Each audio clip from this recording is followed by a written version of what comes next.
नमस्कार दोस्तों। आज का टॉपिक है जो हर घर में एक कॉमन चिंता बन चुका है। टिकटॉक, इंस्टा और बाकी के तामझाम में अपना समय बर्बाद ना करें। पेरेंट्स परेशान, यूथ कंफ्यूज और अडल्ट्स भी पूछते हैं कि ये मोबाइल का क्या करें।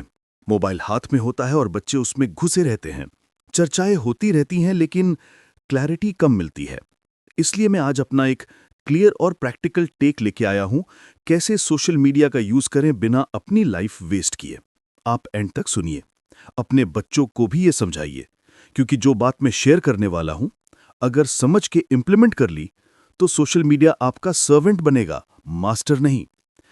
देखो, किसी चीज को एकदम से नकार देना सही नहीं होता। ये कह देना कि सोशल मीडिया खराब है या इसका ओवर यूज बुरी बात है, ये तो हर चीज पर लग सकता है। ज्यादा एक्सरसाइज करना, ज्यादा खाना खाना या ज्यादा कुछ भी करना नुकसान देता है। सबसे पहले मैं ये बताना चाहता हूं जो मैं हमेशा कहता हूं, आप किसी भी चीज को तब तक चेंज नहीं कर सकते जब तक आप उसको मेजर नहीं करते।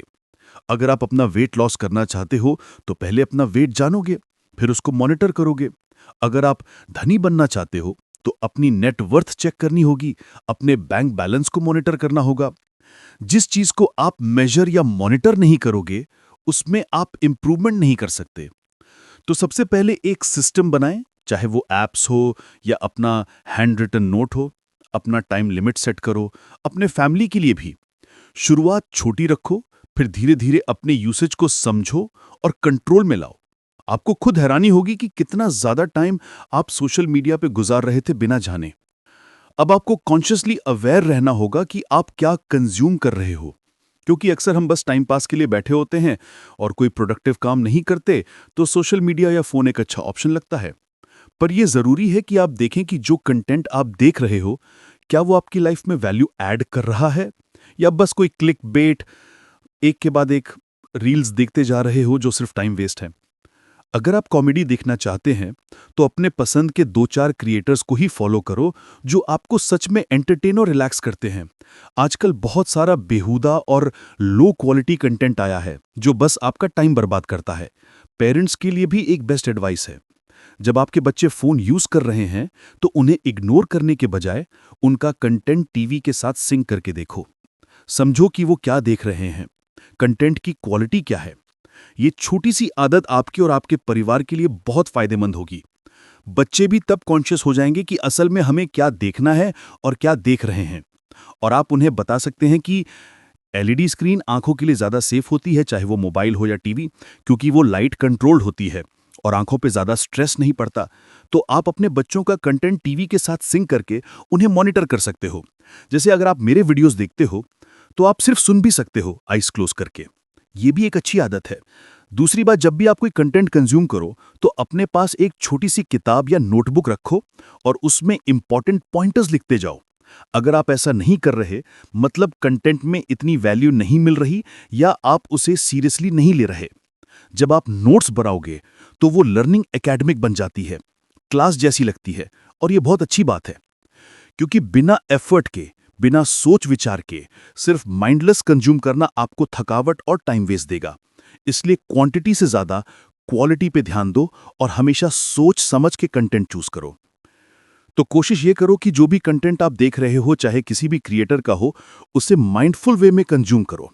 अगर उस कंटेंट से आपको फाइनेंस, रियल एस्टेट या जो भी आपकी लाइफ के पेन पॉइंट्स हैं, उनके बारे में वैल्यूएबल नॉलेज मिल रहा है, तो वो आपके लिए काम की चीज है। रोज थोड़ा थोड़ा ऐसे यूजफुल कंटेंट देखो, नोट्स बनाओ, और टाइम के साथ आप खुद महसूस करोगे कि कौन से क्रिएटर्स आपको सबसे ज्यादा वैल्यू दे रहे हैं। जो टॉपिक्स या क्रिएटर्स आपकी ग्रोथ में कम मदद कर रहे हैं, उन्हें धीरे धीरे कम देखना शुरू कर दो। इसी तरह अपने समय को स्मार्टली यूज करो और अपनी ग्रोथ को नेक्स्ट लेवल लेके जाओ। तो कॉन्शियसली अपने आप इस तरह अप्रोच करो, अपने बच्चों को भी इस माइंडसेट से गाइड करो। फेसबुक और इंस्टाग्राम जैसे प्लेटफॉर्म्स को अवॉइड करना बेटर है, क्योंकि ये प्लेटफॉर्म्स अक्सर दूसरों की जिंदगी में झांकी करने के लिए बने हैं, एक बेसिक ह्यूमन इंस्टिंक्ट को सैटिस्फाई करने के लिए।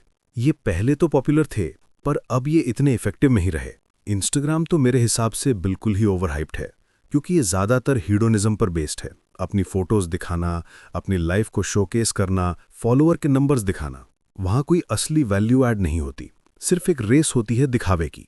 इसलिए अपना समय और एनर्जी उन चीज़ों में लगाओ जो सच में आपके और आपके परिवार के लिए कंस्ट्रक्टिव हों। बिल्कुल सही बात है। अगर किसी क्रिएटर से आपको सच में वैल्यू मिल रही है, कोई काम की चीज़ सीखने को मिल रही है, तो उसे फॉलो करो, उससे जुड़ो। लेकिन हर बार जब आप कोई कंटेंट कंज्यूम करो तो अपने आप से पूछो कि इस 10 मिनट में मैंने क्या सीखा, क्या मेरी लाइफ में कोई फ़ायदा हुआ? अगर जवाब नहीं मिलता तो समझ लो वो टाइम बर्बाद है। अब लोग कहेंगे कि भाई टाइम पास भी तो चाहिए, रिलैक्स भी होना है, स्ट्रेस बहुत होता है। पर स्ट्रेस इसलिए होता है क्योंकि हमारे पास असली काम की बातें नहीं होती, नॉलेज नहीं होती।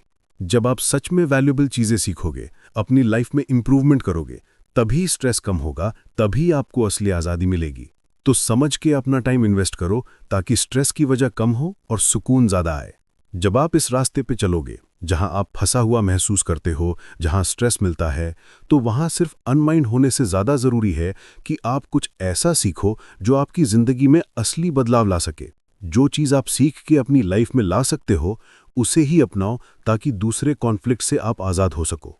इसी तरह अपने बच्चों को भी सिखाना ज़रूरी है। बार बार उनसे पूछना कि जो भी वो 1 घंटा कंटेंट देख रहे हैं, उसमें से उन्होंने क्या सीखा। अपने परिवार में एक छोटी सी डायरी रखो जिसमें सब अपने नोट्स लिखें और एक दूसरे से शेयर करो। कहना कि मैं ये कंटेंट देख रहा हूँ, तुम क्या सीख रहे हो? तो मुझे सिखाओ, मैं तुम्हें बताऊंगा जो सीखा है। इस तरह नॉलेज एक्सचेंज होगा, लर्निंग गहरी होगी और सबका ग्रोथ होगा। यही असली क्लैरिटी और प्रोग्रेस का रास्ता है।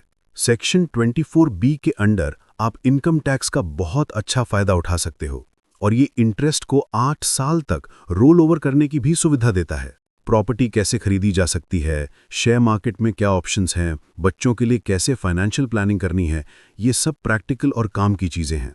डीमैट अकाउंट कैसे ओपन करते हैं, पैन कार्ड के बेसिक्स, ये सब भी इजी तरीके से समझ सकते हो। मेरी आपसे एक गुजारिश है, मेरा ऐप ज़रूर डाउनलोड करो जिसमें लाइफ चेंजिंग कोर्सेज हैं जो आपकी ज़िंदगी को इंटरेस्टिंग और वाइज बना देंगे। मैं प्राइवेट कंसल्टेशंस भी करता हूँ, तो अगर ज़रूरत हो तो वहाँ कनेक्ट कर सकते हो। ये फैमिली मैन ऐप बस एक शुरुआत है, एक मदारी का खेल समझ लो जिसमें मैं आपके लिए और भी वैल्यूएबल चीज़ें लेकर आता रहूँगा जिनसे आप बहुत कुछ सीख के अपनी लाइफ में सुधार ला सकते हो। मेरा मेन एम है कि आप सबको सुकून, क्लैरिटी और खुशी का एक्सपीरियंस करवाऊँ, साथ ही विजडम का तड़का भी लगाऊँ। इसलिए प्लीज़ इस कंटेंट को मैक्सिमम लोगों तक पहुँचाओ, लाइक करो, शेयर करो और सब्सक्रिप्शन प्लान्स देखना मत भूलो। ये कंटेंट पूरे देश के लिए है, इसलिए मैंने ऐप और चैनल का नाम नैतिकता रखा है, क्योंकि मुझे भी किसी ने अपनी ज़िंदगी में बेटर क्लैरिटी देने में मदद की है, वही असली गुरु हैं और मैं उनका शिष्य हूँ। बहुत धन्यवाद आप सबका। मैंने ये कंटेंट आपके लिए नोट्स बना के लेट रातों और वीकेंड्स मेहनत करके बनाया है, तो प्लीज़ सपोर्ट करो। ये सफ़र हम सबका है। जिंदगी में असली सुकून, क्लैरिटी और खुशी तब भी आती है जब हम अपने ज्ञान को समझकर अपनी लाइफ में आसान और प्रैक्टिकल तरीके से लागू करते हैं। नैतिकता का यही मिशन है, आपको वही ज्ञान देना जो आपकी लाइफ को जेन्युइनली बदल दे, बिना किसी हवाई बातों के। तो अगर आप सच में अपनी ज़िंदगी में सुधार लाना चाहते हो, अपने सपनों को सच करना चाहते हो, तो इस जर्नी में हमारे साथ जुड़ जाओ, क्योंकि नैतिकता सिर्फ एक नाम नहीं, एक मूवमेंट है जो क्लैरिटी और सुकून लेकर आपके जीवन में रोशनी लाए। साथ मिलके बदलेंगे हम अपनी दुनिया, एक कदम एक वक्त में। थैंक यू और मिलते हैं अगले वीडियो में। बाय। डाउनलोड करें हमारा ऐप और पाएं ऐसे यूनिक इंडियन टॉपिक्स जिसे आपको जीवन में सुकून और क्लैरिटी मिलेगी। डिसीजन आपका है, या तो आज जैसे चल रहा है उसको वैसे ही चलने दो, या फिर आज एक छोटा सा स्टेप लेके अपनी लाइफ को क्लैरिटी और सुकून की तरफ ले जाओ। तो अब वेट मत कीजिए, डिस्क्रिप्शन में दिए गए लिंक पर क्लिक कीजिए और शुरू कीजिए अपनी कंफ्यूजन से क्लैरिटी तक की जर्नी नितिन्स नैतिकता के साथ। सिर्फ 749 रुपीस के बेसिक प्लान से आप सिर्फ एक ऐप डाउनलोड नहीं कर रहे हो, बल्कि आप अपनी सोच, अपनी डायरेक्शन और अपनी लाइफ अपग्रेड कर रहे हो। आज स्टार्ट करोगे तभी कल अलग होगा। Happy learning.